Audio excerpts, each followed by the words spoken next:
Oh, just give me 8 minutes. 8 minutes. 8 minutes. I'll be honest with you. I won't lie to you. Just give me 8 minutes. Your information later. Yeah. Oh, well, he got it. He got it. Your handle. What's your handle? I'm epic at once. You are not going yet because she's with you, right? Yeah, wait for us. But you gonna do him, huh? Come on, bro. Mine will be short. Yeah, sure. Okay. Young girl, welcome back to my. Oh, see me. Good. All right. Nice to meet you, boys. Today. Nyamiado. Welcome back to my YouTube channel. I go by the name me, myself, and I. Epic it was. And yes, you've seen him again. And you will see him again and again and again on this channel. I'm here with Ɔbenfo O Kambon. Yes, I'm from me. Nana Kwame Pebidate. I'll decline. Bamuchidom Hene Ewo Ekrapim Mampong. nice to meet you and nice to be with you once In country and I in Cambro. Oh, yeah, the best Frafra. Martin, I'm asking, are we going to speak Chi or English? Either way, as Yeah. well. Yoruba. Hey, Charlie. All of. He speaks a lot of languages. You understand? Like a lot. I want to be like you one day. Okay, I want to be like me one day too, and then I'll also be like you. But I think we're like each other because you're wearing a flag, I'm also wearing a flag, so we're like each other already. Yeah, that is true. Yeah, this is the original flag of Nana Marcus Garvey that inspired this flag, the Black Star. That's why there's red, black, and green in your flag. It was because this was the original flag unveiled by Nana Marcus Garvey in 1920, when all of the other, so-called white people were laughing at black people. They said every race has a flag but the coon referring pejoratively to black people. So we unfurled the very first flag that's influenced many of the flags that you find on the continent here today, including, of course, Ghana's flag. What brought you to this place today? Like, the citizenship and all that. What brought you back to this place again? So we wanted to support, there are a lot of people who were not able to get citizenship, but once we saw that there were some that we're going to go through, we said, we want to support the program, the good works that are being done at Diaspora Affairs Office of the President, the good works that are being done at the Ministry of the Interior. So we just came out to support, and then especially our brothers and sisters. One of those who got citizenship, I've known since I was 3 years old. Okay, 3 years Since I was 3 years old, right? So we have to be there to support, our fathers, our mothers, our brothers, our sisters, all of those who, are following in our footsteps. I got my citizenship back in 2016, but I've never stopped advocating for those who are coming behind. We have to keep the door open because that's really what it's all about. So many of our ancestors have said, until this land is a superpower, no black man will be respected anywhere in the world. And that's what we see. We see what we go through in places like the US, in places like Brazil, all these places.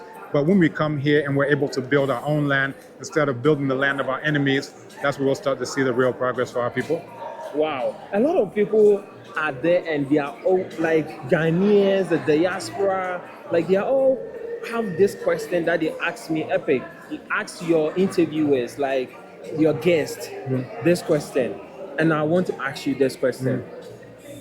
What is so special about Ghana that a lot of people want to be part of Ghana, like a lot of diaspora want to be, to become a Ghanaian. What is so special about Ghana and why are they choosing Ghana? So people ask me that now. My mother first came to Ghana in 1972. This is 7 years before I was born. I was born in 1979. And she saw an ad in the newspaper that said, flights to Africa, I think it was like $400, something like this. You don't get flights like that anymore. But she was like, I'm going. So she had another friend. They wanted to come here. And at that time, she was coming with Nana Dinizulu. Now, people may not know, he's the one who's credited for bringing the Akan spiritual system, known as Akom, to the U.S. And, it's because of that, his, trainees became the midwives that allowed me to be born into the world. So, my mother came again, she got her PhD in psychology, but then she realized that so-called white psychology isn't sufficient for us as black people. So she said there's an African-centered psychology movement. They started to get initiated into Akom. They started to get initiated into Ifa. They started to get initiated into various spiritual systems because they said to truly heal, it has to be comprehensive. So she brought me here in 1998, 2 weeks. Okay. I came again 1999, 2 weeks. Okay. By that time, I was fluent in Chi. Okay. By 2000, I decided to enroll at the university to study Chi, Opene Ajikum, some of you may know from Peace FM days, but he was my first P teacher, and that's 2000, 2001. From there, I went on to learn Yoruba, so forth. But when I decided to do my PhD on the continent, I was thinking about places where I spoke the language. And because I did a year of study abroad here, that's what tipped the scales for me to Ghana. Now, other people have different reasons, but I was looking at Ibadan, because I speak Yoruba. I was looking at the University of Sheikh Anta Diop, because I speak Wolof. I was looking at University of Dar es Salaam, because I speak Kiswahili. But because I already knew a lot of the professors, I had already been at the linguistics department. That's what made Ghana call my name. It was the first place that I repatriated to. And, over the years, we've always felt a welcome. Now, I have one of my, people who said that there were some challenges with this particular citizenship process. He said he doesn't feel welcome anymore. But I would say, having attended this citizenship ceremony, that they've really rolled out the red carpet as much as can possibly be done. So again, kudos to Diaspora Affairs, kudos to Ministry of Interior. Not everything was as smooth as perhaps we would have liked, but it's really gargantuan work that's being done to ensure that our brothers and sisters are able to come. And that's what we're all here for. But again, what I always say, that citizenship isn't a commodity or a product to be sold. Okay. That for us, especially Repatriate to Ghana, we also have this initiative called Decade of Our Repatriation. So have all of your viewers check out decadeofourrepatriation.com. That repatriation is comprehensive. Okay. And the core of it, the foundation of it, has to be a care and a love for those who are repatriating. And it's not always the glamorous times where there are lights shining and the president is here and vice president, ministers and so forth. Sometimes it's somebody coming to your house 20 times because they don't really get the technology of how to do a bank transfer. Sometimes it's going to a place, when you have other things doing, but you're going to help people get their lodging. Sometimes it's helping people learn the language. We just did 2 Chi language classes at the University of Ghana for 100 years of Black History Month celebration. So there are all these non-glamorous things. Sometimes we're walking deep into the bush with someone to help them get their 1 acre of land for farming, you understand? Those are the things that are behind the scenes, and I'm not the only one. There are so many people who tell me about the things that they do. But again, we can't expect for a minister to go walking in the bush with someone. We can't expect, an MP or a director or a CEO to go to a hospital with someone for them to turn over their health records and these things.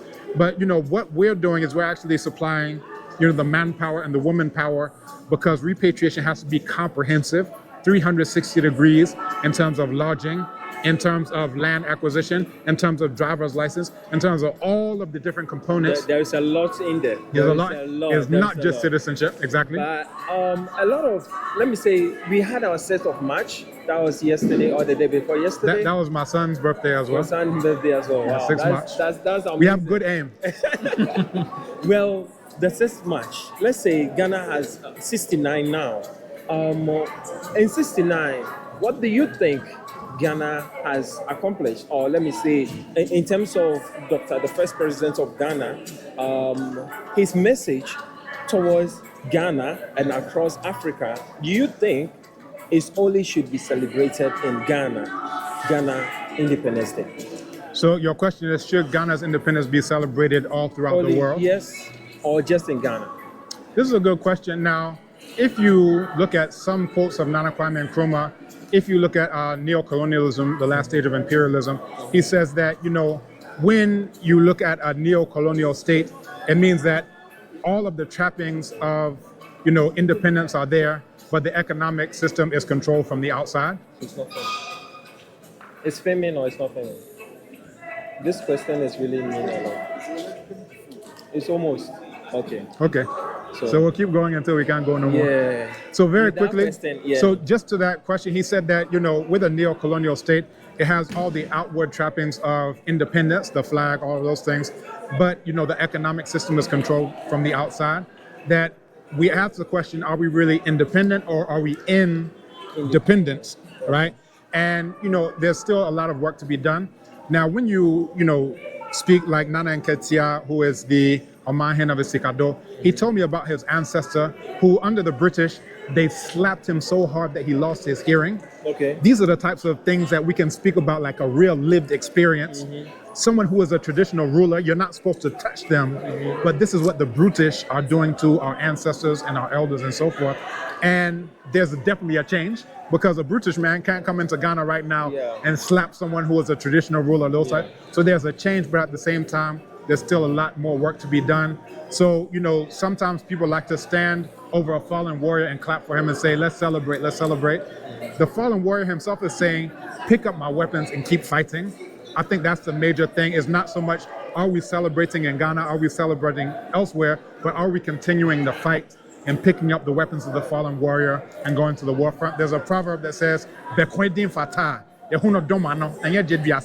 that is, if the one who came to fight as a name really fits, you see it at the war front and not under the shade tree, the tree of relaxation. And if we are really serious about independence, it means that we have to continue that fight. All right. Thank you so much for joining Epic Reward before it cut off. Where can they find you?